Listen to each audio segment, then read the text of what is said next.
جو ظلم تحریک انصاف کے اوپر کیا جا رہا ہے، تو اس کی تو خیر پاکستان میں تو کوئی مثال نہیں ہے. تھوڑے سے لوگوں کے اوپر ماضی میں ضرور ہوا، لیکن اتنے زیادہ لوگوں سے، یعنی 10,000 لوگ جیل میں ڈال دیے. ہمارے جو بھی سپورٹر ورکر جس کا پتہ چلتا ہے تحریک انصاف سے کچھ، اس کو جیل میں ڈال دیتے ہیں. لیکن صرف یہ نہیں کیا، ان میں سے کئیوں پہ تشدد کیا، اور تشدد ان لوگوں پہ کیا جتنے وہ تحریک انصاف کے ساتھ کھڑے ہیں اور وہ کہتے ہیں کہ ہم اس کو نہیں چھوڑیں گے. ان کے اوپر اور زیادہ ہر قسم کا ظلم بھی کیا جاتا ہے، تشدد بھی کیا جاتا ہے. میں نے ویڈیوز دیکھی ہیں اعجاز چودھری کی، ڈاکٹر یاسین راشد، شہریار افریدی، عمر چیمہ، میاں محمود رشید.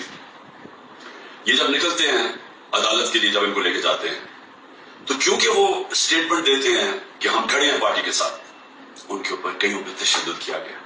اعجاز چودھری پہ کیا گیا، میاں محمود رشید پہ کیا گیا. اور پھر ہمارے سارے یا لیڈرشپ جیل میں اور یا لوگ چھپے ہوئے ہیں، اور خاص طور پہ جو کہ ٹکٹ ہولڈرز ہیں. اب یہ ٹکٹ ہولڈرز کے پیچھے پڑے ہوئے ہیں کہ کسی طرح ان کو پی ٹی آئی سے دور کریں، اور کئی کر چکے ہیں. کئیوں نے کہا جی وہی جو ہاتھ کھڑا کر کے جی ہم تو پاکستانی فوج کے ساتھ ہیں، ہم تو 8-9 مئی کو بڑی اس کی مذمت کرتے ہیں اور ہم پارٹی چھوڑ رہے ہیں، سب کچھ معاف ہو جاتا ہے ان کا. ان میں سے ایسے بھی ہیں جو کہ اب لابی کر رہے ہیں کہ لوگوں کو کسی طرح پی ٹی آئی کے ٹکٹ ہولڈرز کو توڑ کے تو کوئی ایک نیا ڈرامہ بن رہا ہے کنگز پارٹی کا، تو اس طرف لے کے جائیں. تو وہ بھی چل رہی ہے گیم. لیکن جو لوگ چھپے ہوئے ہیں جن کو گھروں پہ، ان کے گھروں پہ اٹیک ہوتا ہے اور گھر توڑے جاتے ہیں. دریشکس پوری فیملی ہے پولیٹیکل، ان کے انہوں نے جو ان کا فارم ہاؤس ہے وہ توڑ دیا، اور ہمارے عمر یوب کے گھر میں گھس گئے. وہ ابھی عاطف خان ہمارے اس کا اسلام آباد میں گھر ہے، وہاں گھس گئے. ادھر ڈھونڈ رہے ہیں وہ سارے جو چھپے ہوئے ہیں، نوکروں کو لے جاتے ہیں اٹھا کے، اور پھر رشتہ داروں کے پاس پہنچ جاتے ہیں. خواتین کا دھمکی دیتے ہیں کہ ہم آپ کی عورتوں کو اٹھا لیں گے. یعنی اس لیول پہ پہنچ چکے ہیں کہ کبھی بھی کوئی تصور نہیں کر سکتا تھا کہ پاکستان کی سیاست میں ہم اتنا گر جائیں گے کہ یہ کہا جائے گا کہ اچھا ہم تمہاری عورتوں کو، تمہاری بچیوں کو، ہم ان کو نہیں چھوڑیں گے. یہ اس لیول تک پہنچ چکے ہیں. عورتوں کو پکڑ کے انہوں نے جیلوں میں ڈالا. رانا ثناء اللہ کی پریس کانفرنس آئی کہ ہم خود ہی کوئی کچھ ڈرامہ کرنے لگے ہیں ریپ کا. یہ ڈرے ہوئے ہیں عورتوں کو نکالتے ہوئے. ان کو پتہ ہے کہ کوئی عورت کسی قسم کے انتشار میں ملوث نہیں تھی، کسی جلانے میں جو ہوا آرسن، جو گھر جلائے گئے ہیں، جو 3-4، ان کو پتہ ہے کوئی عورت اس میں نہیں تھی. بلکہ ان کو پتہ ہے کہ اکثریت سوائے تھوڑے سے زیادہ 100 ہوں گے، 150 لوگ ہوں گے. ان کو پتہ ہے باقی کوئی پرامن احتجاج کر رہے تھے. اور میں پھر سے بتا دوں، ایک جمہوریت میں آئین ہمیں حق دیتا ہے کہ ہم پرامن احتجاج کہیں بھی کر سکتے ہیں. اگر جس طرح مجھے کمانڈو ایکشن سے اٹھایا گیا فوج نے، تو اس کا ریاکشن کدھر جانا تھا؟ جسے ملٹری سمبلز ہیں اس کے باہر احتجاج ہونا تھا نا. انہوں نے اور کدھر جانا تھا؟ اگر پولیس اٹھاتی تو پولیس اسٹیشن جاتے. تو یہ کہنا کہ جی جیو فینسنگ تھے، ہمیں پتا چلا اس وقت وہاں تھے، اور ادھر سے اٹھا کے ان کو جیلوں میں ڈالا جا رہا ہے. یعنی ایسا عورتوں کو، یعنی ایسا میں چھوڑے مسلمان معاشرے میں، میں کبھی کسی اور وہ معاشرے جدھر عورتوں کی اتنی عزت نہیں ہوتی وہاں میں کبھی نہیں دیکھا. اور ایک خاتون وکیل، اس کو اٹھا لیا 2 دن پہلے صبح کے 3 بجے اس کے گھر جا کے اس کو اٹھا لیا کہ جی جیو فینس میں آپ زمان پاک میں اس وقت بند تھی، پتا چلا کہ آپ اس ایریا میں تھے. یہ کون سا کچھ جرم ہے؟ دیکھیں ابھی بھی مجھے پتا ہے کہ میری سپیریئر جوڈیشری بہت پریشر میں ہے. مجھے پتا ہے کہ ججز کو بھی فون کالز آ رہی ہیں، نامعلوم فون کال کہ ہم یہ کر دیں گے، تمہاری یہ فائل ہے، ہم تمہیں یہ کر دیں گے، تمہارے بچوں کے پہنچ جاتے ہیں. یہ مجھے پتا ہے کہ اس وقت جوڈیشری کے اوپر وہ پریشر ہے جو کبھی پہلے نہیں تھا. اور مجھے یہ بھی پتا ہے کہ سارے ملک کے اداروں کو صرف استعمال کیا جا رہا ہے ایک کام سے، کہ کسی طرح تحریک انصاف کو ختم کیا جائے. ایف آئی اے کا سارے کام ختم ہے. وہ بھول گئے ہیں کہ شہباز شریف نے 16 ارب روپے کا ایف آئی اے نے اتنا بڑا اوپن اینڈ شٹ اس کا کرپشن کیس پکڑا تھا، مقصود چپراسی والا. ایف آئی اے کو پتا ہے کہ 4 وہ گواہ بھی مر چکے ہیں، سب کو ہارٹ اٹیک ہو گیا. ان کو پتا ہے کہ ان کا ایک بڑا زبردست آفیسر ڈاکٹر رضوان وہ بھی ہارٹ اٹیک سے مر چکے ہیں. لیکن ایف آئی اے کو کوئی اور کام نہیں. تحریک انصاف کے اوپر کیسے کیسز ڈھونڈنے ہیں اور کیسے ان کے لوگوں کے اوپر انتقامی کارروائی کرنی ہے. نیب کا کام اب یہ ہو گیا ہے، جب سے وہ ان کے پچھلے نیب کے چیئرمین जिन्होंने कहा कि मैं ये गलत काम करने के लिए नहीं तैयार हूं, रिजाइन किया। और सुनील नायक ने उसको स्टैंडिंग ओवेशन दी जब वो जा रहा था। उसकी जगह जिस आदमी को लेकर आए हैं, इसका भी काम है कि नायब को इस्तेमाल करो, इसी तरह तहरीक इंसाफ को खत्म करो, इनके ऊपर केसेस करो। पुलिस, ये पहली दफा हुआ है कि मैंने अपने जो हमें खबरें आई हैं जेलों से भी, हमारे जो लोग जिनका वास्ता पड़ा पुलिस से, ये पहली दफा मैंने सुना है कि उन्होंने ये कहा कि अक्सरियत पुलिस बिल्कुल खुश नहीं है जो उनसे करवाया जा रहा है। अक्सरियत, जो पुलिस की अक्सरियत है, वो समझते हैं कि बहुत बड़ा ये जुल्म किया जा रहा है, अंदर गुल्लू पार्ट इन्होंने घुसाए हुए हैं और पीछे से नामालूम अफराद का प्रेशर आता है, उनकी वजह से ये काम कर रहे हैं।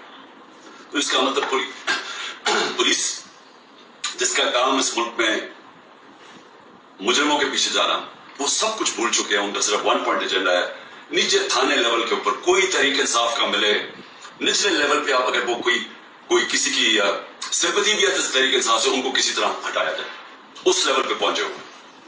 और जो करते हैं, जब एक ही खबर आती है कि घर तोड़ देते हैं, चीजें तोड़ देते हैं, धमकियां देते हैं, बिजनेसेस बंद कर देते हैं, बिजनेसेस के ऊपर पहुंच जाते हैं, रोजगार बंद कर देते हैं।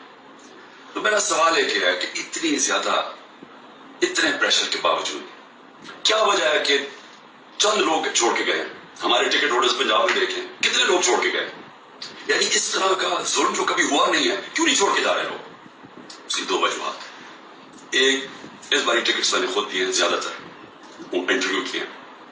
मैंने अपनी पूरी कोशिश की कि नजरियाती लोगों को टिकट्स दिए जाए, और इस बारी ज्यादातर जो लोग हैं जिनको टिकट्स मिले, पंजाब की मैं बात कर रहा हूं, वो नजरिए पे खड़े हैं।